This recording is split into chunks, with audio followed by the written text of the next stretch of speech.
Hey everybody, welcome to another Muddy Reviews and welcome to another episode of Build the Gun. Today we are building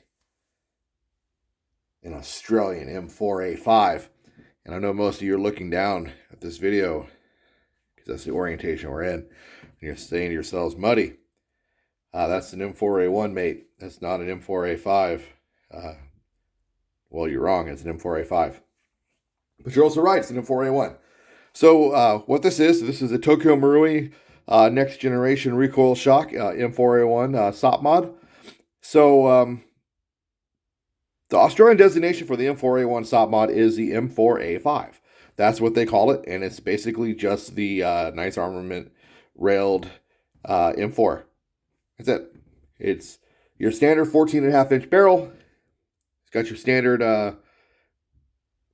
M4 style stock. That's pretty much it. A-frame, A2 handle, 7-inch nice rail, quad rail. It's a pretty bone standard gun. It's a very standard M4. And honestly, when you're doing this build, it's a pretty cool build. It's a pretty easy build because it's not terribly far off from a lot of early Global War on Terrorism, SEAL Team, and Green Beret or American soft builds. There's just some minor different flavors that you're going to see through this that you don't see in a lot of the American builds. One of the most common things is a lot of the SEAL Team builds would go with a 10-inch barrel, or a 10.5, whereas Aussies almost exclusively just stayed at for 14.5. So, this being a build the gun, I'm going to walk you through how I built it and how I approach it. First thing, as always, I get tons of reference material and I start researching. And I know I'm going for more of a Commando vibe slash SASR, but more of a Commando vibe.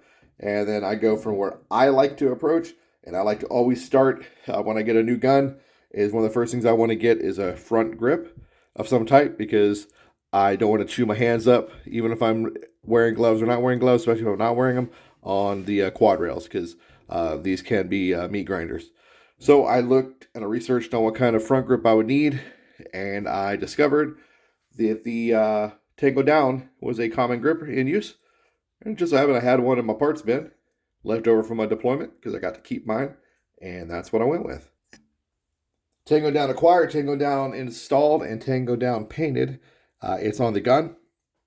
So now when I go screw around on the field and pew pew wearing my DPCUs and wearing my kit, I have the ability to at least run iron sights, even though, let's be honest, most of us just looking at our BBs anyway. And I can hold the front of the gun, and I'm not grinding my hands up. For me, a light is not massively important because I'm mostly playing outdoors. And at the time when I was building this project, I was playing pretty universally at Ballahack. I was driving down from New Jersey to Virginia and playing at Ballahack. But I went ahead and did the light next for my build, mainly because, again, I was doing my research and I found M951 Surefires were common use for the time frame. I was going for a broad spectrum time. I wanted to kind of cover a large era, so I tried to keep my parts as generic as possible to cover as much of a time frame as possible. Parts that could be seen between multiple eras, multiple year frames. So I went with an M951, and I went ahead and threw the light on next while I was still researching the optic I really wanted to go with and what kind of PEC device they were running. I was still seeing mostly PEC 2s, but I went with the light next because, again, I had it in a parts bin already, and it was an it was a Surefire M951. So lights installed, and we're good to go. So, kind of backtracking a little bit, your decision on what pieces to put is going to be very heavily dependent on where you play. Like I said, I was playing primarily outdoors at the Ballahack field in Virginia Beach, but Ballahack does have structures and does have internal areas. So a light was helpful, but was it necessary? If you're primarily playing at an indoor field, a light might be something you want before a front grip. You know, for me, a front grip was something I wanted first. That's the first thing I always get put on a build. But if you're playing primarily in an indoor field, you might want to go with a light before you go with anything else on a build because a light's going to be super useful. So with that being said, I did my research. I was looking around. Um, so when you're doing your referencing, you really want to look at what time frames you're going for a build. Like I said, for this build, for my Aussie kit in particular, I was going for a broader time frame, a more um, what's like a larger swath of time to cover my rifle. So I wanted my rifle to be a little more generic, and I wanted it to be pieces that you would see from all the way back as far as roughly almost 2006 in the Timor intervention, all the way up to around 2014, 2016 in Afghanistan. So that's kind of why I went with some of the parts I chose for my initial first build. So the next thing I definitely went with was an optic because I do like optics. I like red dots, and they just look really cool. And I feel the gun just looks so naked without it. So that's the next thing I did is I researched and I finally narrowed it down to an optic I wanted. Um, I first went with an EOTech because that's what I had laying around uh, initially, but I very quickly swapped that out because I was able to track down the proper mount for the other optic I needed, which is about to go on. And I went with an arms 22 mount. It's the riser on it's like an M68 Aimpoint Comp 2. So that was the common optic you were seeing from the Aussies. It was Aimpoint Comp 2s, and you were seeing them on these arms mounts. And these are these arms risers. These were a really difficult mount to come by, but they were made originally from, I want to say it was GNP. I'll correct myself in the description below. They weren't being made anymore, and I had to track them down secondhand, but they were totally worth getting. And once I found one with the proper throw lever and the proper riser, I quickly grabbed it and I put this on my build. This was a huge bonus for my build because it definitely made it look more like an Aussie rifle versus a SEAL Team rifle or a Green Beret rifle. Next piece I added was a PEC 2 Alpha because that was the PEC they were using at the time, and I was like, well, Aussie build, PEC 2, good to go. I want the look more than anything. I didn't need a battery box, even though it is a front wired gun. Batteries fit just fine under the carry handle, and I don't want to run wires out the front. So I went with a GNP again, I believe. I'll correct myself in the description below. It was a functional PEC 2. It was broken. I bought it secondhand, but I wanted it because it was the proper dimensions of a PEC 2 instead of a battery box I had seen in the past. And most of those were out of spec. They were a little too big, too wonky, too fat. They didn't meet the proper spec. This was an actual one-to-one perfectly spec'd replica of a PEC 2, so that's what I went with next because I needed the look and the aesthetic, and I wanted something that was going to balance out the look in the build and give me what I needed for the Commando look. PEC 2 was installed, and now the gun was pretty much together. The only thing that was really missing to round it out was running a suppressor.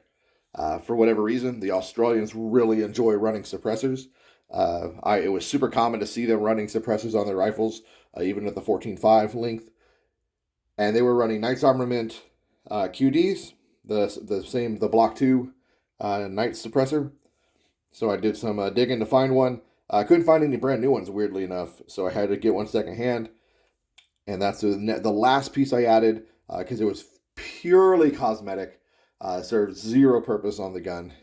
Much like the PEC 2 was purely cosmetic. Served zero purpose other than to just look cool. Other than that, it added weight. And,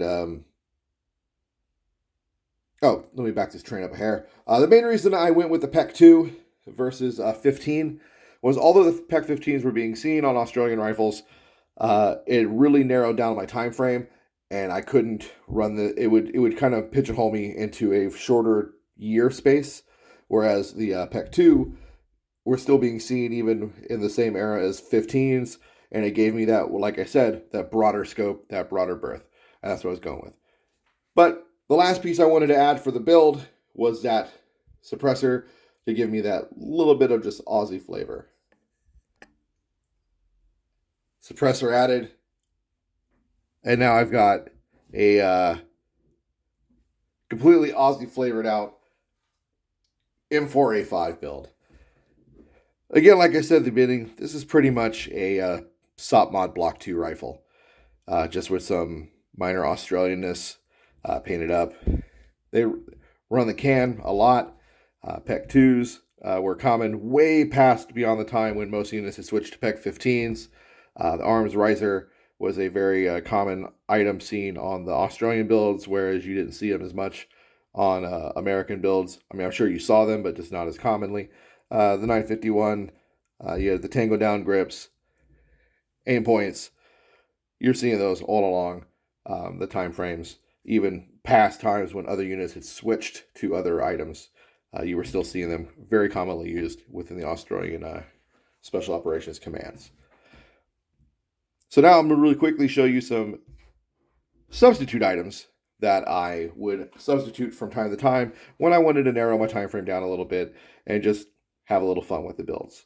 So occasionally I would swap the optic out. I would swap it for an ACOG, Trijicon ACOG with an RMR. This was a Trijicon ACOG that was not running a tritium strip, as you can see here. It's the older ACOG that just has the irons on it.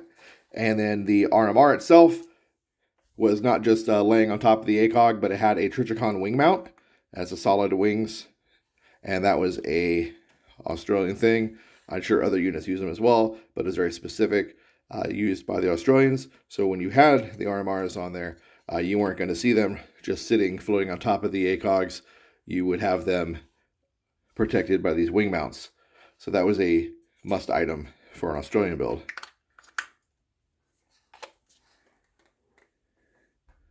You would also, from time to time, if I was feeling up to it, I might swap the stock out. You would see me running a Magpul stock. This is a stock that you would see a little later on. So this would narrow my time frame down a little bit. If I was running the ACOG, a lot of times I would run the Magpul stock in place of the older M4 stock. I would still retain the 951, and sometimes I would keep the PEC 2 on there, but occasionally I might swap the PEC out as well. And when I did, I'd put a 15 on there, and then I was getting close to what I carried when I was in Iraq, actually. Now I'm running a weapon that's almost identical to what I carried when I was downrange, minus I didn't run a Magpul stock. I did run an ACOG, but it was a tritium stripped ACOG, no RMR. But the light, the grip was the same. I had the 7-inch Knight's Armament rail on my rifle, 14-inch barrel with a PEC 15. So from here forward, it was identical to what I carried, and it was pretty cool. So it felt comfortable to me. I was very familiar with this type of setup. A lot of times, once I did all this, I would swap the mags out, and I'd be running P-mags instead of GI mags. Because I figured if I'm going fancy and I'm going high speed, newer, I might as well go new all the way around. So at this point, this is pretty much a more modernized Australian setup. Short of adding the Troy rails you start seeing later on and some of the newer lights. This is about as new as my build gets before it really starts switching and getting into AMCU and a little later on further multicam AMP time frame. You're starting to see them using like just multicam G3s and the shit. But this is like the newest my build gets is right here. So I have the earlier build at the beginning of the video as we kind of go into, and then it kind of ends with this setup. And this is like the newest, the Australian rifle build ends up. It's a later block 2 kind of configuration where you're running into these nice FDE Magpul furniture with the PMags. You've got 4 power ACOGs on there now. You've got FDE PEC 15s, and you're still using the older grips and the older lights. So overall, that is an Australian rifle build. That's an M4A5. It, like I said earlier, it is basically just a SOP mod Block 2 M4 with a few little tweaks. Sadly, these are getting a little harder to build in some of the airsoft stores because they just don't really seem to be carrying a lot of Block 2 style basic SOP mod rifles. I just don't see them that often. I know you can get Tokyo Marui recoils that are still SOP mod Block 2s, and that's pretty great. It's just an iconic rifle, an iconic setup, and I think it's a great way for anybody to start as their first starter rifle setup.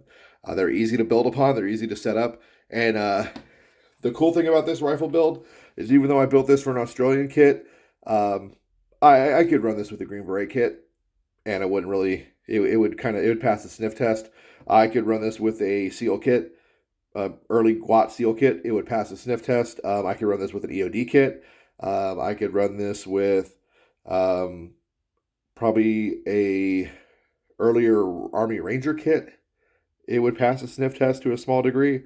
I could run this with a lot of countries and a lot of soft units for middle range 2000s GWAT time frame, and it would work because most of this gear and most of this equipment was fairly universal across the board from a lot of commands in a lot of countries. So thank you so much for watching. I know this is a little bit of a long video. Some of these build the gun videos can be kind of long because I'm going through and I'm swapping stuff and I'm talking about what's wise. But that's the crux of building a rifle and kind of going through a build. Big thing, let me backtrack to here. When you're doing a build, if you haven't watched my other videos, I'm going to harp on this. Research, reference. Look up pictures of the unit, look up the different rifles and different setups you like. Don't just copy a photo. Just find out things that are across the board similar and then pick what you like, because that's going to help you in the long run. Because if you build it straight off a photograph and then you find out later you don't like it, well, it's not going to do you any fucking good when you play. You're going to hate it and it's going to be uncomfortable and miserable for you. Because if you noticed, there's no sling on this build because I was running this with a 1-point the whole time because I liked the 1-point and that's what I was using on my MBAV, and that's the vest I was using 90% of the time with this build. Now I will use a sling with this. I